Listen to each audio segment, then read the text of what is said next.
नमस्कार. माझ्या ज्योती गोसावी नावाच्या या आध्यात्मिक चॅनलवरती आपणा सर्वांचे स्वागत आहे. लाईक करा, शेअर करा, सबस्क्राईब करा.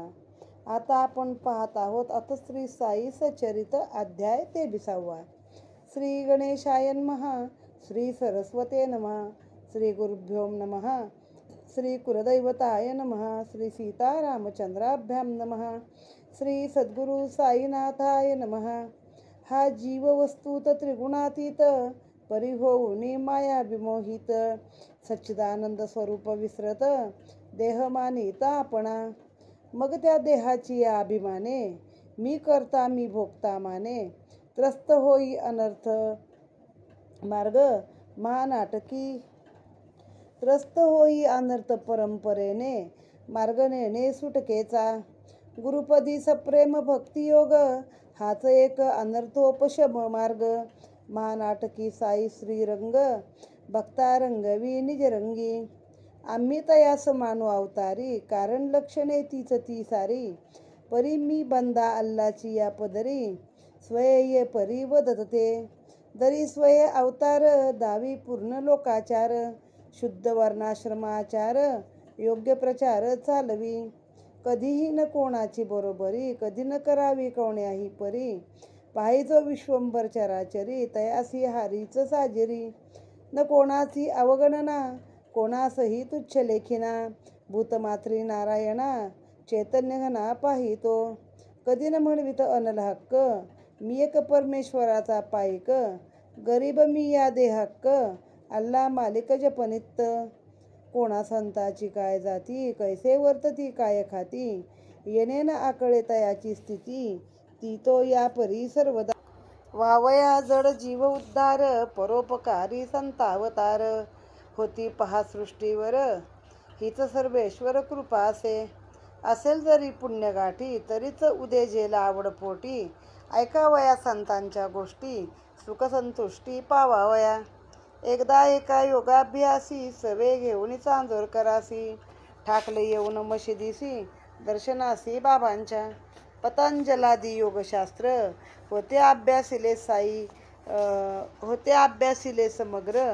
अनुभव पाहू जाता विचित्र, साधे न क्षण मात्र समाधी. महाराज साई योगेश्वर, होतील जरी कृपा मजवर. शंका माझ्या होतील दूर, समाधी निर्धार होईल. ऐसा धरुणी पोटी हेतू, साईचे तो दर्शन घेत. तो ते बैसले होते खात, पलांडू समवेत भाकर. धरली पाहोनी सन्मुख मुखा, शिळी भाकर कांदा सुका.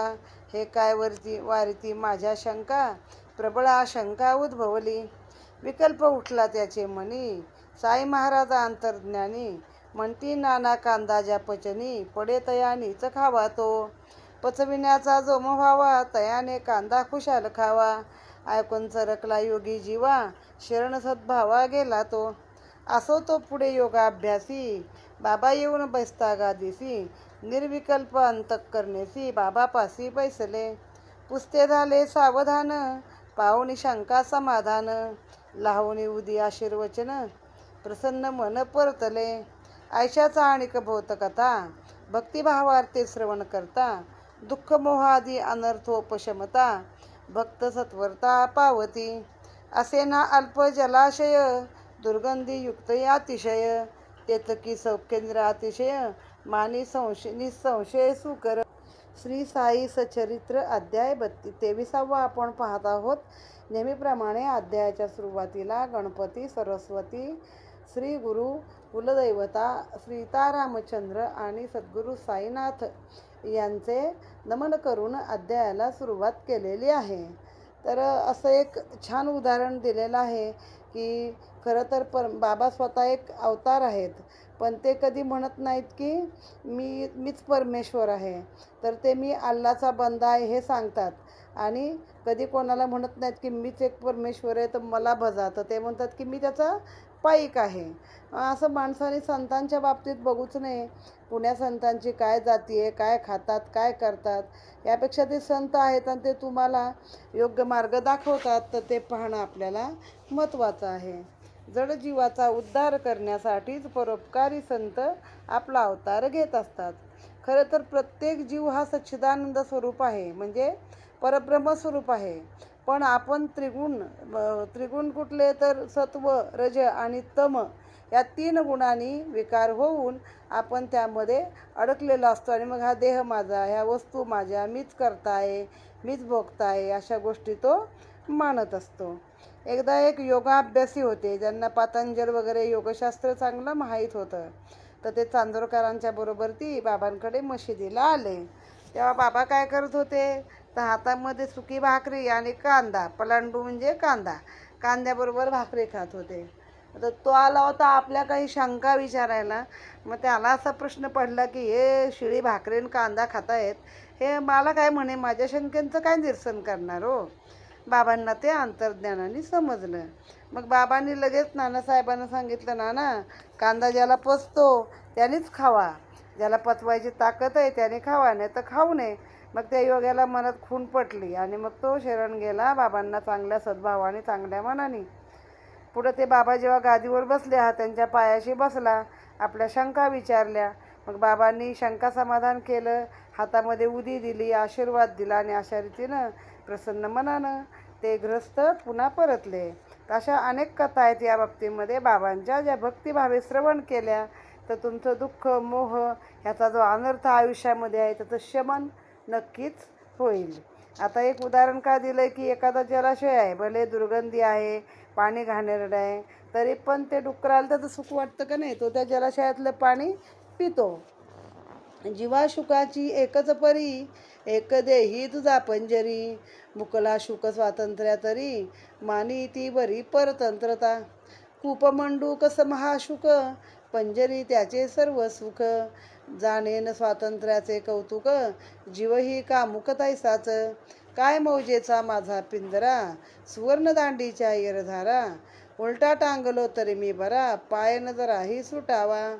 बाहेर मग त्या सुखा आचवणे, नाही मग डाळिंबाचे दाणे, नाही या गोड मिरचीचे खाणे, स्वसुख नागवणे स्वयेच. परी येता शुकाची घटी, भेटे तयास अघटित घटी, मारी तयास प्रेमे थापटी, घाली दृष्टीत अंजन. त्या थापटीच्या शक्तिपाते, निसटला उघडली नेत्रपाते, विहरू लागला पक्षवाते, कोण मग त्या ते आवरी. जग आपट तया उघडले, यथेच्छ डाळिंबी पेरूचे मळे, गगन स्वच्छंद विहारा मोकळे, स्वातंत्र्य सोहळे मग भोगी. तैसीच या जीवाची स्थिती, ईश्वरानुग्रह गुरुप्राप्ती, उभया लाभे बंधन मुक्ती, स्वातंत्र्य मुक्ती अनुभवी. आता होणे अवधानशीळ, भाविक श्रोता तुम्ही सकळ, शुद्ध प्रेमाची कथा रसाळ, परसाल काय क्षणभर. आता कसं जीव आणि हा पोपट पिंजऱ्यातला, याची एकच परिस्थिती आहे. एक देहाच्या पिंजऱ्यात अडकलेला आहे, तर दुसरा पिंजऱ्यामध्ये ठेवलेला पोपट आहे, पण दोघं पण स्वातंत्र्याला मुकलेले आहेत. मग ही कशी कुपमंडूक वृत्ती झाली, म्हणजे डबक्यातला बेडूक, त्याला वाटतं डबकं हेच आपलं जग आहे, म्हणजे कुपमंडूक. तर ही कुपमंडूक वृत्ती झाली त्याची. मग त्याला वाटतं काय सोन्याचा पिंजरा आहे, सोन्याची दांडी आहे, उलटा टांगलो तरी मी बरा इथं, म्हणजे झोके घ्यायला वगैरे चांगलं आहे. मग त्यामुळं काय, त्याला जे स्वातंत्र्य हवेमधलं जे डाळिंब म्हणा, मिरची म्हणा खात होता ते नाही, आता मालक देईल तेच तो खाणार ना. तसंच ह्या जीवाचं पण आहे, तो त्या देहाच्या लोभाने अडकलेला आहे, देहरूपी पिंजऱ्यामध्ये तो अडकलेला आहे.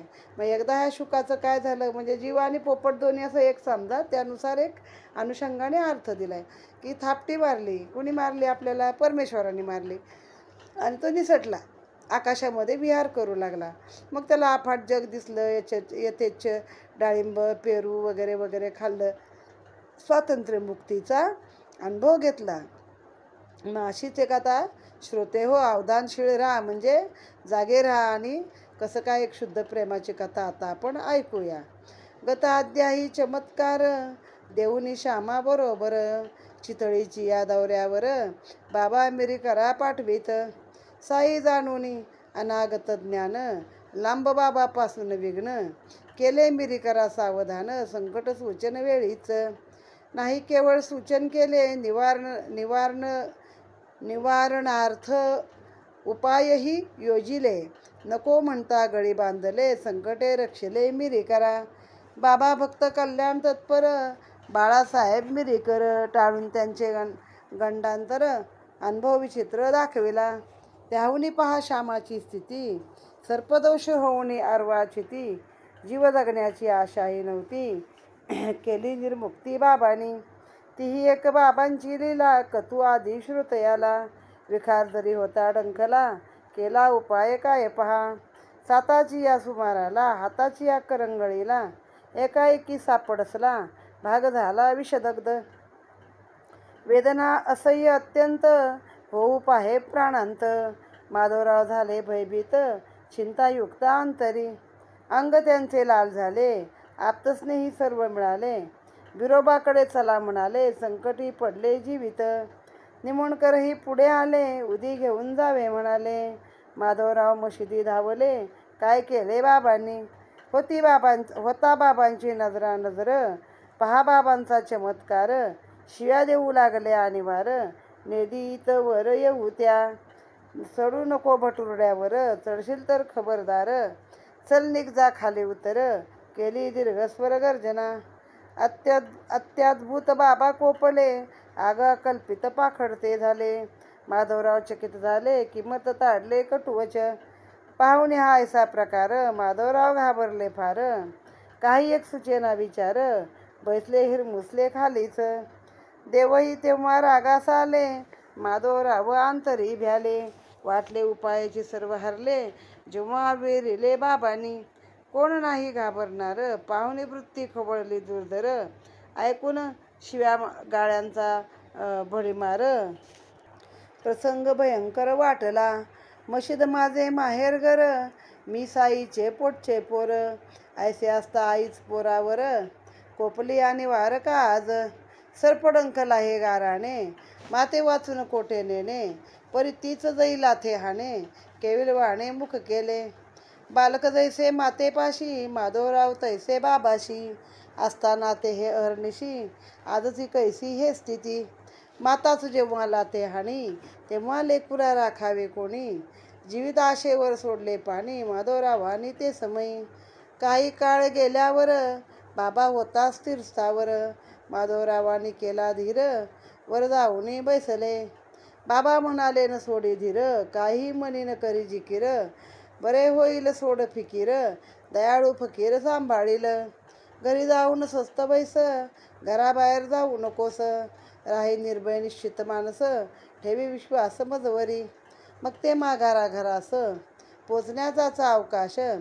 बाबा पाठविते झाले तात्यास, समाचारास निरोपास. निजू नको त्याला म्हणावे, घरचे घरी फिरत राहावे. वाटेल ते खुशाल खावे, सांभाळावे हे इतुके. काकासाहेब दीक्षितास, बाबाई बदले निशीस. लहर येईल त्यास रात्रीस, निजावयास देऊ नका. असं ऐशी सावधगिरी, ठेविता बादा पळाली दुरी. जळजळ थोडी राहिली खरी, अंगुली भितरी विषाची. पुढे तीही बरी झाली, कैसे भयंकर वेळ टळली. ऐशी कनवाळू साई माऊली, कृपा हे लावली भक्तार्थ. चढू नको भटुरड्यावर, हे बाबांचे शब्द प्रहार. ते काय माधवरावावर, होते प्रेरले बाबांनी. माधवरावाचा अनुलक्षून, नव्हते की ते शब्द संधान. दंशकारक विखारा लागून, अनुज्ञापन ते तीव्र. चढशील तर खबरदार, साईमुखीची आज्ञा प्रकर. जागीच विषसंचार स्थिर, रुजला प्रचार पुढील. इतकेच झाले नाही तर, चल निघ खाली उतर. हाही साई पंचाक्षरी मंत्र, उतरती विखार तात्काळ. चल निघ जा खाली उतर, न लगती काही साधने दुसरी. लौकिक मंत्री वा पंचाक्षरी, ऐसा साई भक्त कैवारी. संकटे वारी परोपरी, नाही मंत्रावर्तन केले, नाही तांदूळ पाणी भारले. नाही पाण्याचे शिटकाव मारले, तरी उतरले विष कैसे. काय नव्हे हा चमत्कार, केवळ संत मुखोद्गार. माधवरावास पडला उतार, कृपेस पार नाही त्या. आता ही कथा बाबांचा लाडका श्यामा किंवा माधवराव देशपांडे यांची आहे. आता ते माधव म्हणून बाबा त्याला श्यामा म्हणत असतील.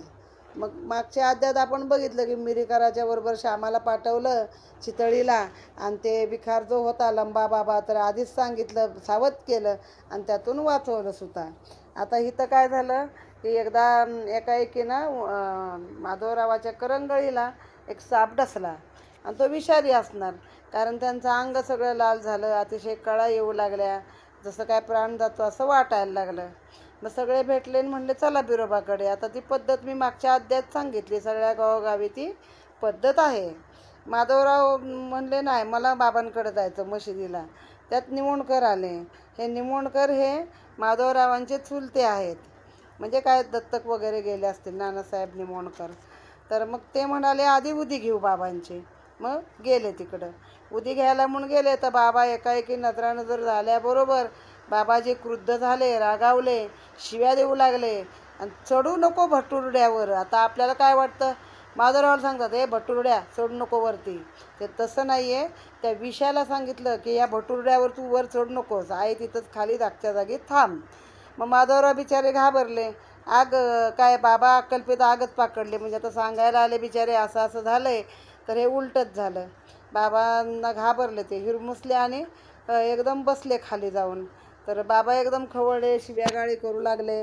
आणि बाबांचा पंचाक्षरी मंत्र आहे ना, उत्तर जा खाली, त्याच्यामध्ये तर आता माधवरावांना वाटलं माझं मशीद माहेरघर, मी साईचं पोर आहे, हाच दोघांचा एक हे होता, ऋणानुबंध होता. आता साप डसला हे गारानं मी आईला नाही सांगणार तर कुणाला सांगणार. आता बालक एखादी गोष्ट आईपाशी सांगायला गेलं, आईनेच जर लाथाडलं तर त्या बाळाने कुठं जावं असं त्यांना वाटलं, आणि दोन एवढंसं करून ते खाली बसले. मग जरा वेळाने बाबा शांत झाले. मग ते माधवराव धीर करून वरती गेले. वर गेल्यावर बाबांनी सांगितलं घाबरू नकोस, कुठले मनी चिंता धरू नको मनामध्ये, हा फकीर तुला कुठली फिकीर करू नको, हा फकीर तुला सांभाळून घेईल. आता घरी जाऊन स्वस्त बस म्हणे, बाहेर काय पडू नको.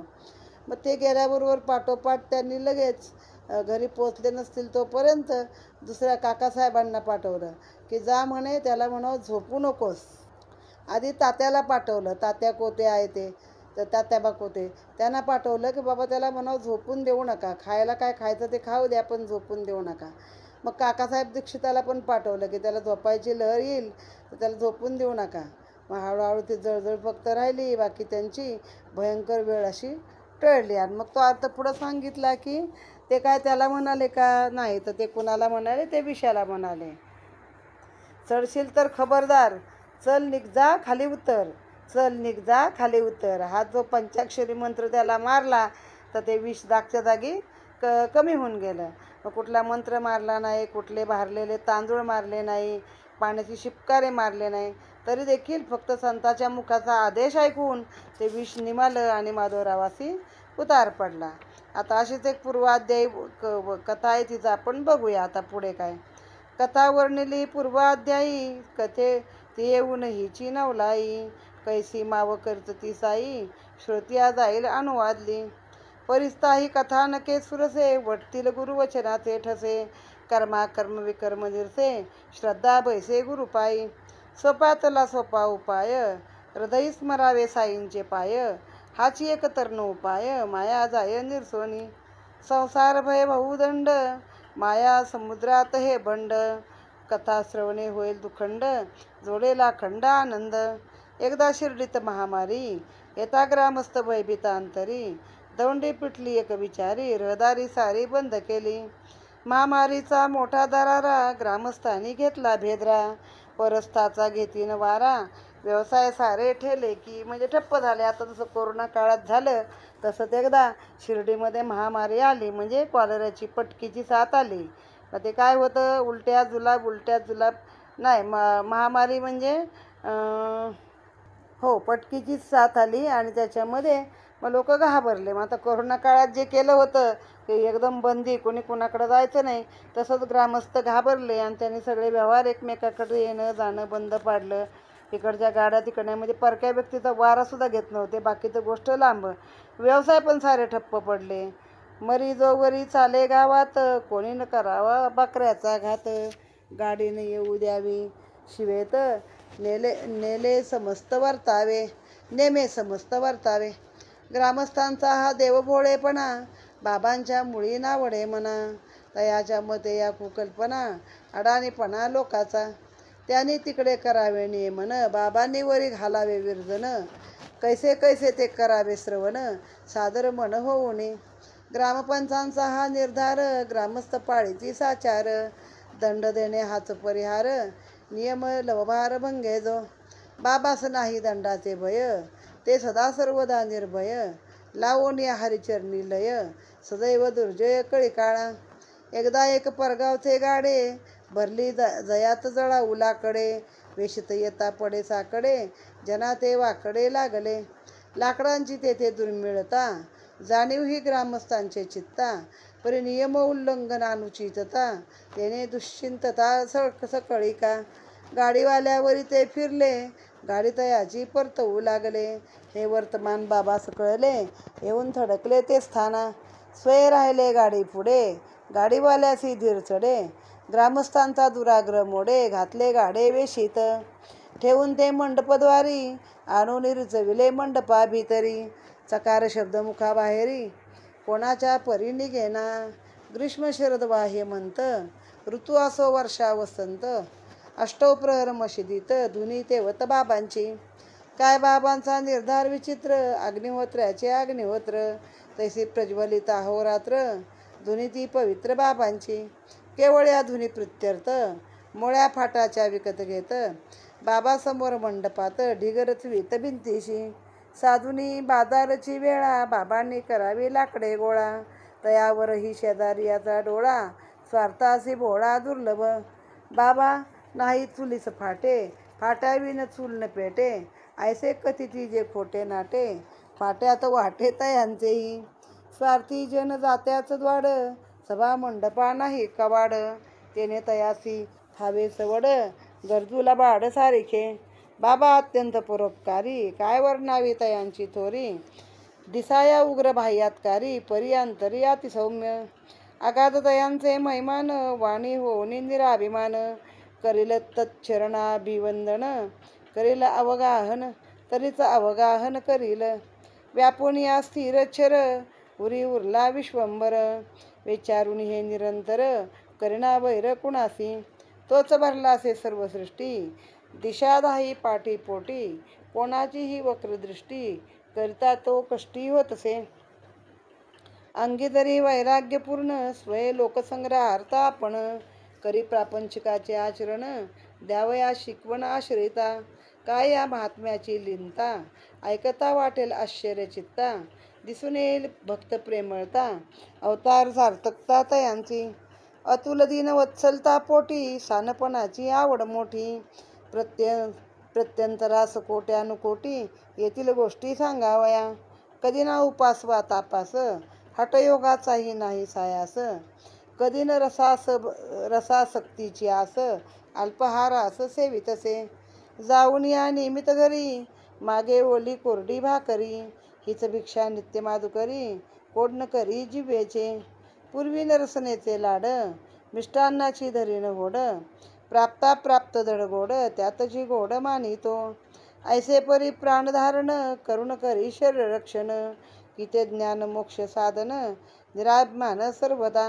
निज शांती दयाचे भूषण कासया त्या माळा मंडन. नलगे चंदन विभूती चर्चन ब्रह्मपूर्ण श्री साई. बोधदायक अतिपावन भक्ती प्राधान्य हे आख्यान. श्रवण करती जे सावधान विरेल भवभान तयाचे. जो जो भावार्थी श्रोता जोडे तो तव साईंचे भांडार उघडे. कुतर्का क्लिष्टान हे आलोडे भोगते भावडे सप्रेम. आता पुढील कथानुसंधान श्रोता परिसीला एकाग्र मन अनिल प्रेमाचे स्फुरण. आनंद जीवन नयनाते. काय बाबांची चातुर्य रीती काय तयांची ही युक्ती प्रयुक्ती. हे वर्मदांडे सद्भक्ती वक्तो भक्ती अनुभव.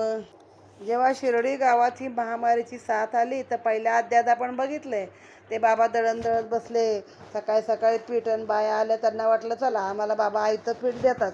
तेव्हा सांगितलं जा हे गावाच्या बाहेर सगळ्या रेषा एक लक्ष्मण रेषा बाबांनी तयार केली. आणि मग खरंच पटकीचा प्रादुर्भाव त्या गावाचा निघून गेला. तर त्याच काळामध्ये हे लोकांनी सगळे व्यवहार ठप्प केले असताना एकदा लाकडाचं भरून परगावचा गाडा किंवा गाडी आली. आता लोकांना कसं व्यवहार नाही कारण दंड आकारला होता. तुम्ही दुसऱ्याच्या गाड्या आत घ्याल दुसऱ्याच्या गावाला जाल तर दंड होता. बाबा काय कशाला घाबरत नाहीत. मग ती गाडी परतवायला लागले. लोकांना माहिती लाकूड फाटा कमी आहे आपल्याकडं गावामध्ये, पण ती घेणार कसं ना, कारण गावाचा नियम आहे पंचायतीचा. मग बाबा जाऊन उभे राहिले आणि म्हणले घ्या ती गाडी आतमध्ये. आता बाबांच्या पुढं काही कोणाची बोलायची हिंमत नाही. मग ते घेतलं आणि त्यांचा जो मंडप होता जिथं बसायचे त्या ठिकाणी भिंतीला लाकडं लावून ठेवली. आता ते बाबा कशासाठी लाकडं घेत, तर त्यांनी जी एकदा धुनी पेटवली होती ती अष्टप्रहर धुनी, म्हणजे अजून पण शिर्डीमध्ये धुनी चालूच आहे. तर त्यासाठी बाबा बाजाराच्या टायमाला पण त्या बायकांकडनं लाकडं विकत घेतात. आणि लोक पण अशी डांबीस त्या काळात पण दॉड म्हणे की त्यांचा डोळा त्या लाकडावर पण. बाबांजवळ यायचं आणि बाबा लाकूड फाटा नाही आहे, आम्हाला विस्तव पेटवायला द्या. आणि बाबा बिचारे द्यायचे. बाबा इतके स्वभावानं म्हणजे असे नर्म होते की बाबांनी कधी कुणाशी वाकडेपणा घेतलं नाही, कधी कुणाचं अंतःकरण दुखावलं नाही. सगळ्यांच्या ठाई परमेश्वर वसलेला आहे अशी एक हे करून मनामध्ये सर्व ठाई बाबा सर्वांशी चांगले वागत असत. त्यांना स्वतःकडे लहानपणा घ्यायची आवड होती मोठी. कधी कुठल्या हटयोगाचा अभ्यास नाही, कधी कुठले जिभेचे चोचले नाही, अमुकच खायला पाहिजे तमुकच पाहिजे. 4 घरं ठरलेली जायचं, तिथं जी मिळेल ती भाकर आणायची आणि तीच भाकर खायची. मग कुठल्या गळात माळा नाही, कपाळाला चंदन नाही, काहीसुद्धा नाही. असे बाबा एकंदरीत बाबांचं रूपाने वागणं होतं. आता अशीच एक कथा आपण आहे ती ऐकून आपण आता पुढे कुठल्या मनात कुतर्क न आणता ती ऐकावी. की जेव्हा जेव्हा श्रोता भावनिक असतो म्हणजे मनापासून ऐकणारा असतो, तेव्हा तेव्हा या साईंनी आपलं भांडार खोलून त्यातून अनेक लुटविलेलं आहे धन, आणि जे भक्तिधन आहे की जे तुम्हाला बाबांनी दिलेलं आहे. आता आपण इथंही पुढील कथा ऐकूया. ही कथा अपूर्व रससोयी, सेविता श्रोता न करणे घाई. पदार्थाची अपूर्वाई, चाखावी नवलाई यथेष्ट. आता पुरे गाडीची कथा, त्यावनी विलक्षण बोकडाची वार्ता. आश्चर्य वाटेल श्रुतिया चित्ता, गुरुभक्तानंद. एकदा एक वर्तले कौतुक, कोणीसा आणला बोकड एक. आसन्न मरण दुर्बल देख, लोक आले पहावावया. जयान कोणी मालकवाली, तया सांभाळी साई माऊली. सडली पडली आणि कावली, ती विसावली मशिदीत. मग तेथेच ते वेळी बडे बाबा होते जवळी. बाबा म्हणती देत्या बळी, निर्धाळी एक प्रहारे.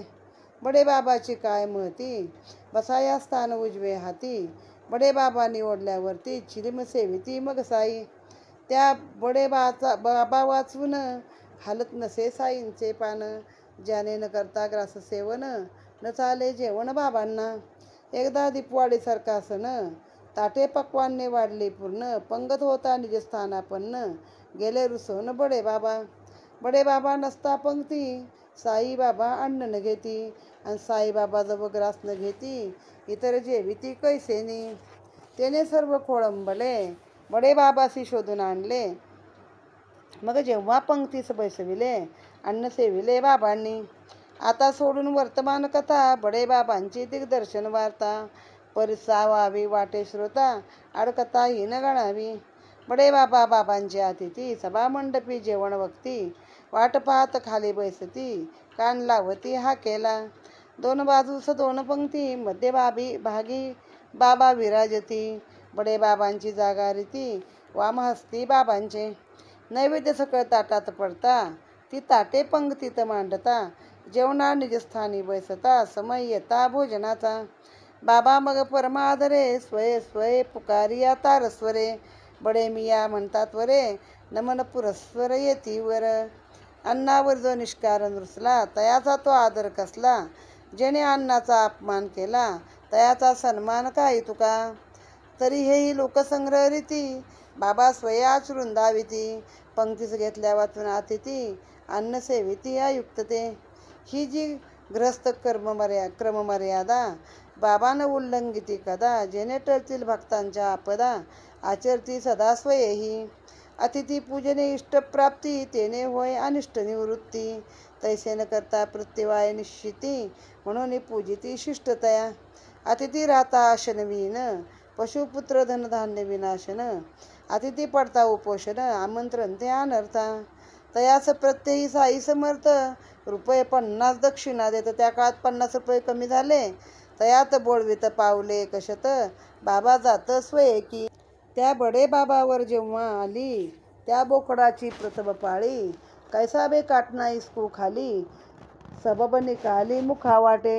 माधवराव होते ते बाबा आज्ञा प्रीती तया ते. श्यामा तू तरी आण जासुरी ते, कापू बोकडा ते जाता. माधवराव भक्त निधडे राधाकृष्णाबाईकडे, जाऊन आणला सुरा तिकडे, ठेवीती पुढे बाबांचे. जर तो सुरा आणावयास माधवरावास पडले सायास, सुरी वजा पाहून तयास येईना मनास बाबांच्या. इतक्यात ये वार्तेची कुणकुण, राधाकृष्णेच्या कानी पडून. सुरा माघारा घेतला मागवून, दया उपजवून अंतरी. मग माधवराव झाले जाते, अनेक सुरा आणावया ते.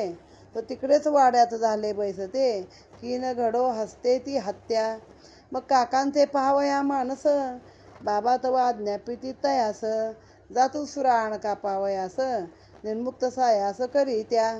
काका बावण कशी सुवर्ण, बाबा जरी ठावे पूर्ण. तथापि ते ताविल्या वाचून, निवतीन नयन जनांचे. तो चोखा आहे की हिणकस, परीक्षा न करता जन चौकस. घेतीन लाविता सुलाख या काणस, धरतीन विश्वास बोलाचा. लादा या हिऱ्यास निज वैभव, सोसू लागती घणाचे घाव.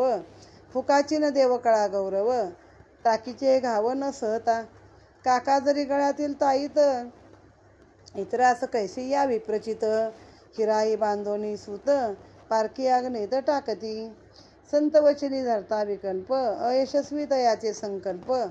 निस्सत्व निष्फळ वाग्जल्प, परमार्थ अल्प ही साधेना. वंदेमानी जो गुरुवचनार्थ, सफळ तयाचा स्वार्थ परमार्थ. देखे जो दोष कुटिलता तेत, अदप्पात पावे तो. गुरुसेवेशी जो तत्पर, गुरु आज्ञेचाच ज्या आधार. इष्टनिष्ठतेचा सर्व विचार, गुरुशिरावर तो ठेवी. गुरु आज्ञेचा तो किंकर, स्वतंत्र नाही तया विचार. नित्य गुरुवचन पालन पर, सारासार देखेना. चित्त साई नामस्मरणी, दृष्टी साई समर्थ चरणी. वृत्ती साई ध्यान धरणी, देहकारणी साईंच्या. आज्ञापन आज्ञापालन, उभय तास जाता एक क्षण. तोही विलंबन होई सहन, हे विलक्षण विंदान. दीक्षित विशुद्ध सत्वधीरू, निश्चयाचे महामेरू. बोकड जीवे के बिमारू, विचारून त्या शिवेना. निरापराध बोकड मरेल, आत्मा तयाचा तळतळेल. स्वच्छ निज यशही मळेल, स्वच्छ निज यशही मळेल. आतळेल पाप महा, हा विचार नाहीच येते. आज्ञाभंग पाप जेते, आज्ञा परिपालन अवलंबिते. तया परते पुण्यना. गुरु आज्ञा दया प्रमाण, तया विलक्षण चढे स्फुरण. सहज कोमल अंतःकरण, घेऊ प्राण उद्युक्त. मग ते साठ्यांचे वाड्यात गेले, आज्ञेप्रमाणे शस्त्र आणले. बोकड माराया सिद्ध झाले, नाही कचरले तिळ मात्र. गुरु आज्ञेचे परिपालन, तेच वीर स्त्रीचे स्फुरण. केले शास्त्राचे अवलंबन, अंतःकरण दृढ केले. जन्म निर्मळ ब्राह्मण वंशा, जन्मादारभ्य व्रत अहिंसा. तयावरी हा प्रसंग कैसा, हात कैसा वाहिल. गुरु आज्ञा पालनी निधडा, केला मनाचा एकदा धडा. परी छाती उडे धडधडा, घाम बडबडा सुटला असे. काया वाचा मने, शब्द प्रहारही जो नेणे. तो शस्त्र प्रहार करणे, दुर्घट घटने हेच ते. गुरुवचन अवमानिती, नाही तयास दुसरी गती. पूर्व पुण्यकर्मा उपहती, झाले निश्चिती तयांच्या. गुरु आज्ञा परिपालन, हेची भूषणा माझी भूषण. हेच सच्शिष्याची खूण, आज्ञा उल्लंघन मत पाप. गुरु आज्ञेचे एक क्षण, जाऊन देता करावे पालन. विचारी चाचरी तो करंटा जाण, विषाणहीन नरपशु. येथे न पाहणे मुहूर्त, शुभाशुभ वा तुर्तातुर्त. तत्काळ आज्ञा मानितो धूर्त, दीर्घसूत्री दुर्भागी. मग कास घालून एके हाती, दुजियाने शस्त्र सावरीती. अस्त्र्या सारित सारित येती, अजा होता त्या स्थानी. आश्चर्य करती ग्रामस्थ लोक, हे काय कृत्य अलौकिक. काकाचे मनीती कोवळीक, मावळली कैसी कळेना. मुसलमान मांसाहारी, जया चढफडते आजावरी. फकीर बाबा शस्त्रंधरी, तेथे तयारी काकाची. वज्राहुनी कठोर, कुसुमाहुनी कोमलतर. म्हणती असती जे लोक उत्तर, तयाचे अंतर ते खरे. मग घट्ट धरून सुरा हाते उंच करून निज कराते म्हणते मारूच का बाबा याते एकदा माते वदाकी आर्त त्राणार्थ शस्त्रधारण तेनेच निरापराध अजहनन परी गुरुसेवेसी विकेला प्राण म्हणून ज्ञानमान जीवाला मारू जाता घाई घाई कृपा उपजले तवर दई सुराचाच रे मागे जाई हस्तन होई पुढारा हू मार आता काय बक्षी परसुनी अखेरची आज्ञा ऐसी प्रहार करावया आवेशी अर्धवर्तुळी ते वळले सूर्यासहित कर उचलला बोकडाचा काळ आला परी देवेची तयाचा राखणवाला तत्काळ पावला तयाला आता हा खास करील घाय ऐसे पाहुणी साई माय अंत पाहू म्हणता अपाय म्हणे रे जाय राहू दे हा हा काका होय परता काय रे तुझी ही निष्ठुरता ब्राह्मण होऊन हिंसा करता विचार चित्ता नाही का ऐसे परिस्ता टाकीला सुरा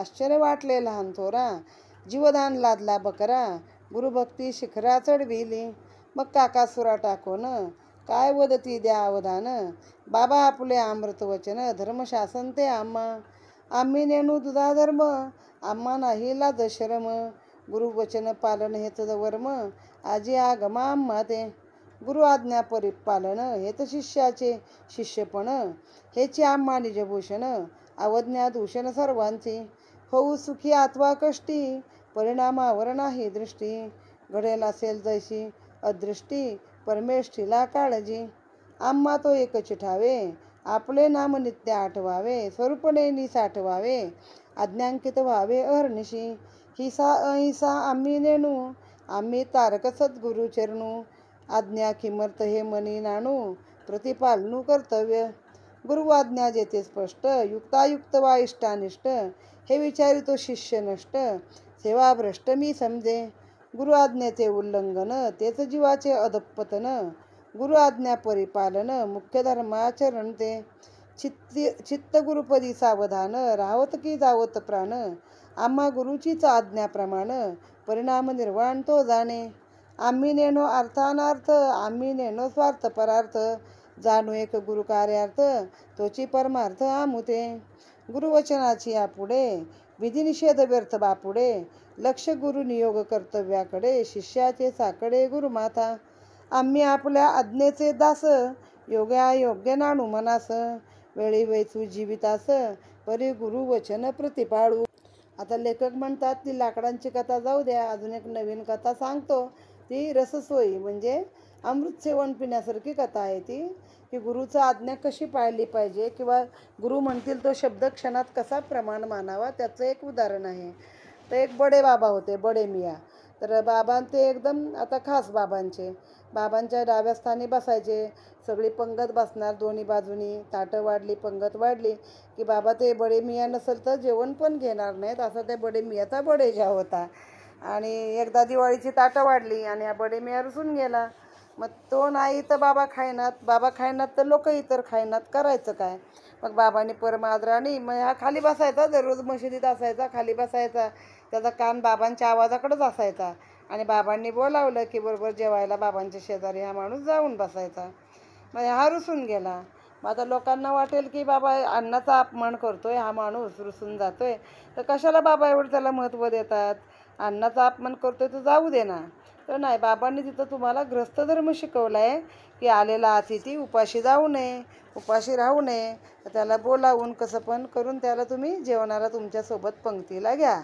अतिथी जर उपाशी राहिला तर तुमचं पुत्र धन सगळं धन धान्य सगळ्याचं नाश होऊ शकतो. त्यामुळे अतिथीला कधी उपोषण पडून देऊ नका. कुणी दारी आला त्याला आगत स्वागत करावे, हा थोडक्यात त्यातून हेतू शिकवला आहे.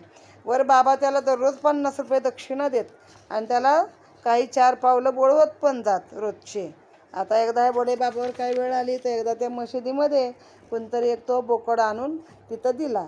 मुळात तो बोकड आधी मरायला टेकलेला होता, आसन्न मरण मरत मड होतं ते तिथं आणलं. आता ज्याला कुणाला शेवट कुठं आहे तर बाबांच्या ठिकाणी, बाबा सावली सगळ्यांची. मरत मड असो चांगलं असो, जे बाबांच्या शरण आलं त्याला बाबा कधी तसं मरण दिलं नव्हतं. मग आता बाबा म्हणले जाऊ दे, आता ह्याला आपण हे करून टाकूया, ह्याला मुक्ती देऊन टाकूया, थोडक्यात ह्याला कापायचा. तर बाबा त्या बडे बाबाला काय बोलले की ह्याला मारून टाक बाबा, एका झटक्यामध्ये ह्याला मरण दे. आता ते बडे बाबाची हे नाही हो, तो म्हणतो कायसा काटणं इसको खाली, म्हणजे काय गरज आहे याला फुकटच कापायचं, बरं काय गरज आहे. मग ते माधवरावला म्हणले, श्याम्या तू जाऊन सुरान आणि तू काप बरं बोकडाला. आता माधवराव काय गेले, भक्त होते शेवटी. ते राधाकृष्णी नावाची जी बाई आहे बाबांची भक्त, जेवण वगैरे बाबांना देणारी, तिच्याकडे गेले आणि तिला सुरा मागून आणला. पण तो सुरा नसून सुरी होती बारकी. बाबांच्या काय ती मनामध्ये पटली नाही. आणि त्या बाईला पण कुणकुण लागली की या बोकडाला मारायसाठी सुरा मागवलाय. तर त्या बाईनं पण आपला सुरा परत मागून घेतला. तिला दया आली. मग आली काका दीक्षितांची पाळी. त्यांना म्हणे ह्या बोकडाला म्हणे मारायचे. मग काका म्हणाले ठीक आहे, आणि गेले तिथून कुणाकडे तरी एक चांगला मोठा सुरा घेऊन आले. आता लोकांना सगळा प्रश्न पडला की जो जातीनं मुसलमान आहे तो पण त्या बकऱ्याला कापायला तयार नाही, आणि हा जातीनं ब्राह्मण, ह्याला कधी हिंसा शब्दाने पण माहीत नाही, आयुष्यात कधी कुणाचं हिंसा केलेली नाही, आयुष्यभर हिंसेचं व्रत आहे, आणि आता हा मात्र बोकडाला मारायला कसा काय तयार झाला. मग ते दीक्षितांनी साठ्यांकडनं ते सुरी मोठा सुरा आणला होता. आता तो घेतला आणि गेले बोकडाजवळ, आणि एका हाताने कासोटात हे धरला आणि एका हात वर नेऊन म्हणलं बाबा याला मारूच काय.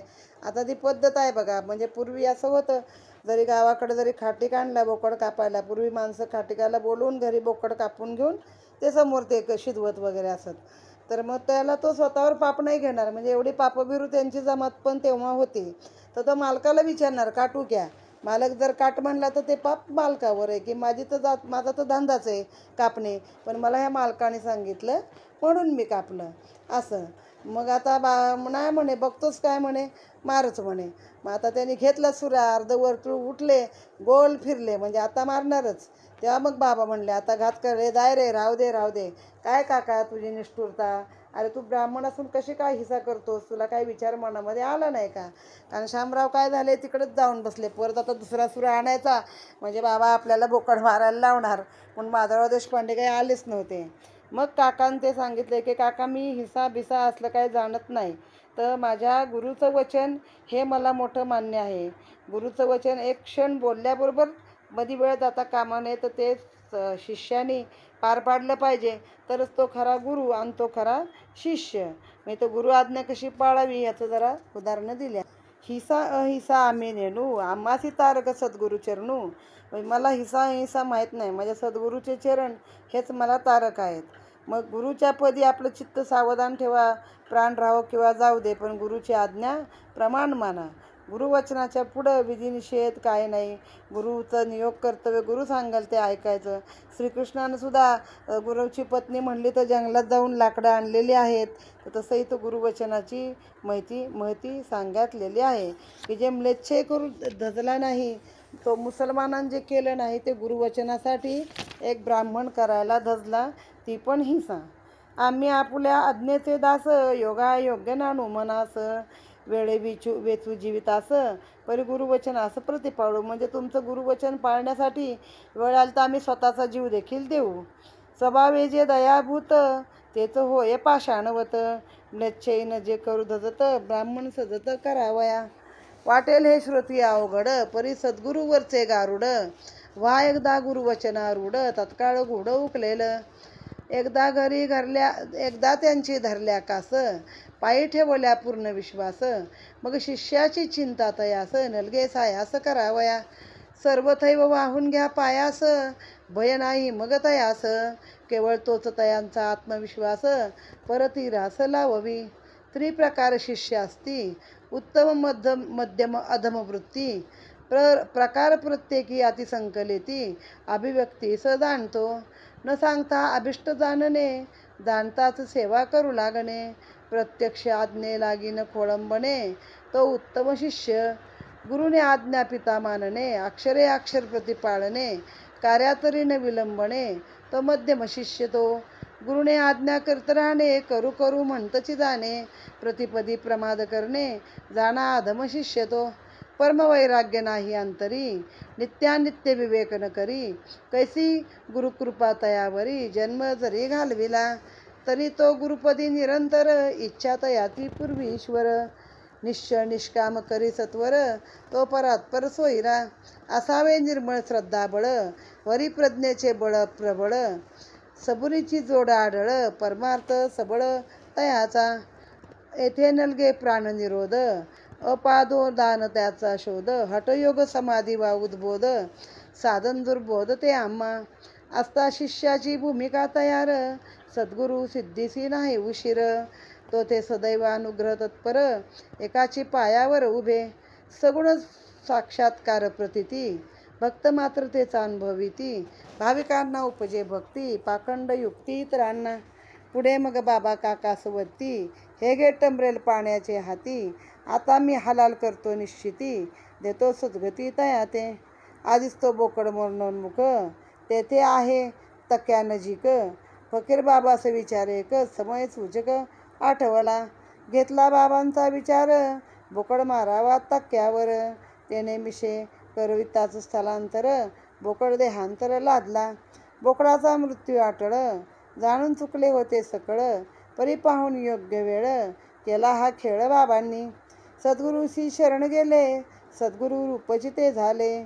सैदव सिंधू स्नानार्थ निघाले, ते काय आले माघारी.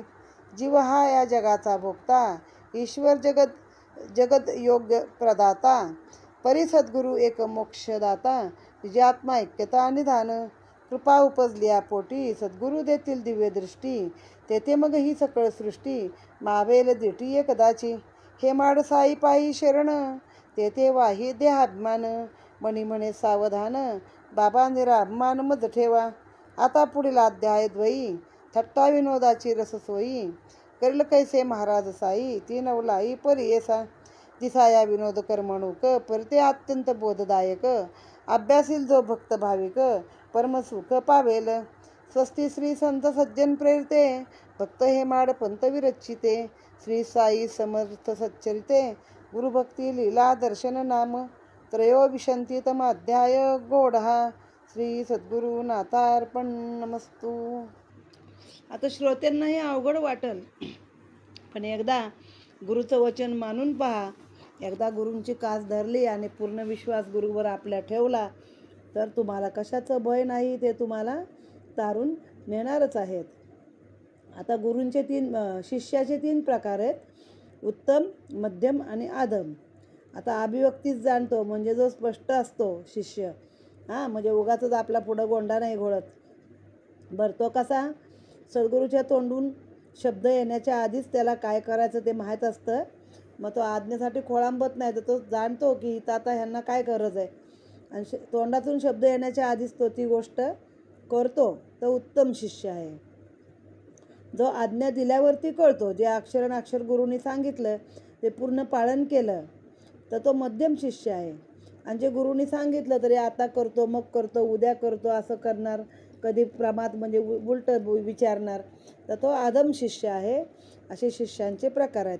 आता तुम्हाला गुरु शिष्यावरच पाहिजे असेल तर कसे ते समर्थ रामदास आणि दासबोधात सांगितलेलं आहे की कसे बोगस शिष्य, कसे बोगस गुरु, असं सगळं. आता हे झालं की आपण दासबोध बघणारच आहोत, तेव्हा हे सगळ्या गोष्टी आपण बघूया. आता बाबा स्वतःच तयार झाले. शेवटी प्रत्येकाला सांगून झालं. मग म्हणले, घे रे बाबा टमरेल काका दीक्षिताला, म्हणजे हातातला डबडा घे पाण्याचा, पाणी घे त्याच्यामध्ये. आता मीच ह्याला हलाल करतो आणि ह्याला सद्गती देऊन टाकतो. आधीच तो बोकड मारणासन नाही, अजून त्याला काय मारायचं. मग तेच आहे तक्या नजीक, म्हणजे फकीर लोक बसतात तिथंच ते होता. तर मला त्याने विचार केला, आता ह्याला आपण खाली जमिनीवर मारण्यापेक्षा तक्क्यावर घेऊन मारूया. तो पण त्याला हलवला, तर हलवल्याबरोबर जागा हलवल्याबरोबर तो बोकड तिथंच मेला. मग त्याचं प्राणांतरच होतं, कोणी मारण्याची वेळ आली नाही. पण बाबांनी योग्य वेळ पाहून खेळ केला, मुद्दाम त्याला हलवला की जेणेकरून त्याचं प्राणोत्क्रमण झालं. आता जे सद्गुरूला शरण गेले तर ते सद्गुरू रूपच झाले. तो पण तिथे मशिदीत शरण आला होता सद्गुरूंना. एकदा सद्गुरूंची कृपा झाली की म्हणजे जसं मीठ गेलं दर्शनाला कोणाच्या, तर समुद्राच्या, तर ते समुद्रातनं बाहेर येणार का? नाही, समुद्रात विरघळून जाणार. तसं तो गुरु पण शिष्य पण मग गुरुसारखा होऊन जातो. आता इथे हा अध्याय संपलेला आहे आणि पुढच्या अध्यायात सद्गुरू अजून दिव्य दृष्टी देतील आणि काय सांगतील आपल्याला ते पाहूया. विनोद रूपाने करमणूक करणार आहेत, पण त्यात पण बोधदायक अशी माहिती बाबा पुढच्या अध्यायात सांगणार आहे. अशा रीतीने हा अध्याय 23वा इथे समाप्त झालेला आहे. सच्चिदानंद सद्गुरू साईनाथ महाराज की जय.